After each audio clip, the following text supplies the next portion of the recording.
Brother ఒక 1000 రూపాయలకి diesel కొట్టిస్తారా?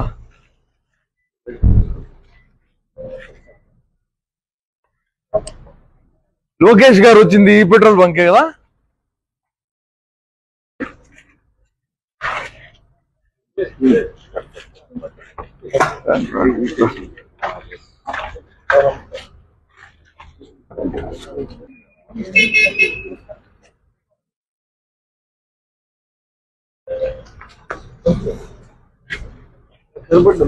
ఒక్క నిమిషం.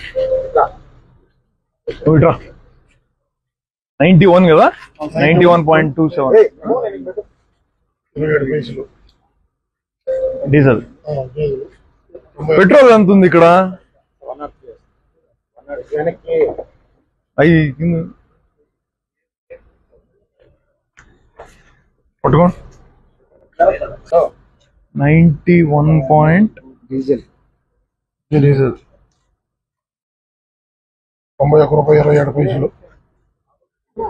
పెట్రోల్ ఎంత అన్నావు?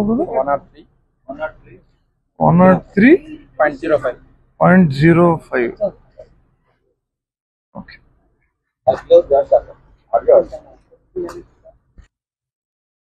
బిల్ ఇస్తావా?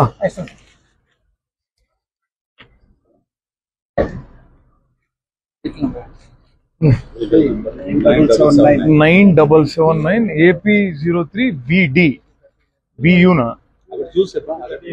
కార్ నెంబర్ చెప్పా. 9779.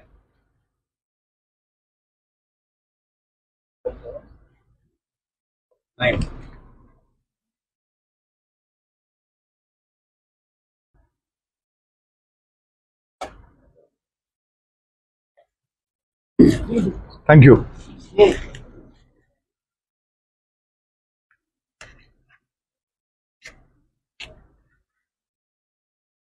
నారా లోకేష్ గారు నమస్కారం.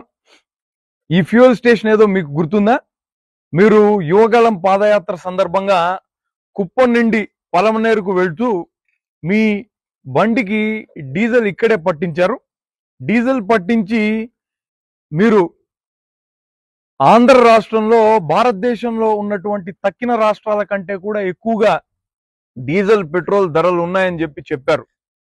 ఇప్పుడు కర్ణాటక రాష్ట్రంలో ఉన్నటువంటి ఈ పెట్రోల్ బంక్ లో డీజిల్ ధర 91 రూపాయల 27 పైసలు ఉంది. ఆంధ్ర రాష్ట్రంలో ఎంతుందో ఒక్కసారి వెళ్ళి చూద్దాం.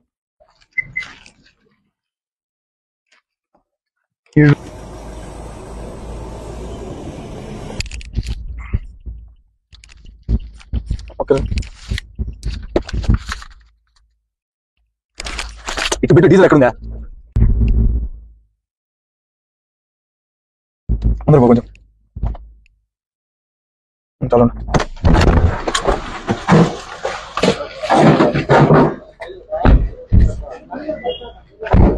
డీజిల్ ఉంది. ఎవరు ఒక 1000 రూపీస్ డీజిల్ కొట్టరా? కానీ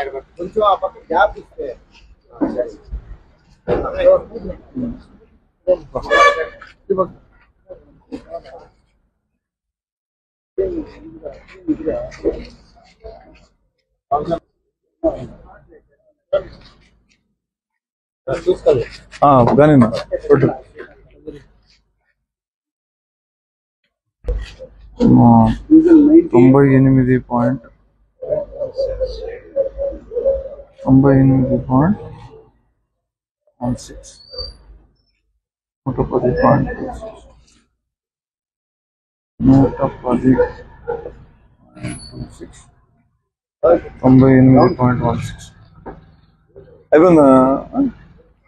బిల్ వేసి చేస్తారా?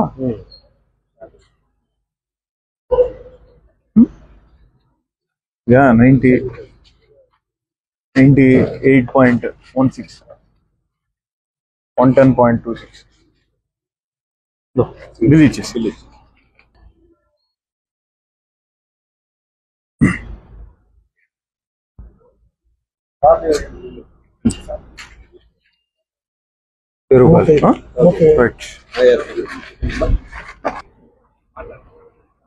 పట్టుకున్నా. లోకేష్ గారు, ఇప్పుడు మనం మీ తండ్రి గారు అలానే గౌరవ రాష్ట్ర ముఖ్యమంత్రి శ్రీ నారా చంద్రబాబు నాయుడు గారు ప్రాతినిధ్యం వహిస్తున్నటువంటి కుప్పం నియోజకవర్గంలో ఉన్నాం. ఈ కుప్పం నియోజకవర్గంలో ఉన్నటువంటి ఫ్యూయల్ స్టేషన్లో పెట్రోల్ ధర 110 రూపాయలు, డీజిల్ ధర 98 రూపాయల 16 పైసలు ఉంది. గతంలో మీరు ఈ పాదయాత్ర సందర్భంగా 30 రూపాయలు అధికంగా పెట్రోలు డీజిల్ పైన ఆంధ్రప్రదేశ్ రాష్ట్ర ప్రభుత్వం డబ్బులు అధికంగా వసూలు చేస్తోంది. ఈ కారణంగా నిత్యావసర సరుకుల ధరలు మిన్నంటిపోయాయని చెప్పారు. కూటమి ప్రభుత్వం అధికారంలోకి వచ్చిన తర్వాత వెంటనే మేము ఈ ధరలు కూడా తగ్గిస్తామని చెప్పారు. ఇప్పటికీ ఏడాది అవుతోంది. ఈ ఏడాది కాలంగా మీ పార్టీ కానీ మీ ప్రభుత్వం కానీ ఈ ధరల తగ్గింపు పైన స్పష్టతనివ్వలేదు. ఎందుకు ధరలు తగ్గించలేదో కనీసం ఇప్పటికన్నా మహానాడు సభల్లో మీరు వివరిస్తారా? లేదంటే అబద్ధాలు చెప్పి అధికారంలోకి రావడం అన్నది మా స్పెషాలిటీ అని అంగీకరించి ప్రజలకు క్షమాపణలు చెప్తారా అని వైఎస్ఆర్ కాంగ్రెస్ పార్టీ మిమ్మల్ని సూటిగా ప్రశ్నిస్తోంది.